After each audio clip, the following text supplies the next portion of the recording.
Volgende op Diepe Waters. Goeiemiddag almal en welkom by die gedenkdiens van Sandra Du Plessis.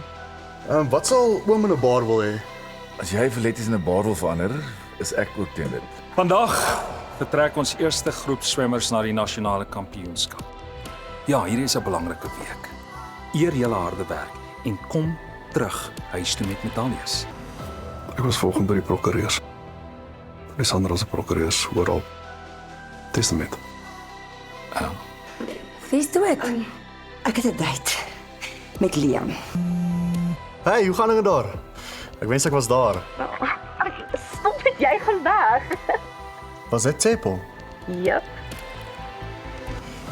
My idee is om 'n multifunctional spasie te skep. So dis 'n plek wat verskillende ervarings binne 24 uur aanbied. Oom ding is stupid. Ek kan skaars 'n gesprek met hom voer sonder om 'n naam gat te maak en nou wil ek moet flirt. Is hierdie die branding projek? Letty is baie nuuskierig. Jy bedoel sy maak hom messe skerp en maak reg om my te fight. Okay, Tannie kaptein. So as Tannie op die eerste bladsy kyk, sal Tannie my basiese idee sien. Ek het net gou vir Donnie kom sterkte toewens en vir Marco ook. Ek het heeltemal te gewoond geraak in die swembad. Maar souk. Ja, asseblief. Dankie, dit sal great wees.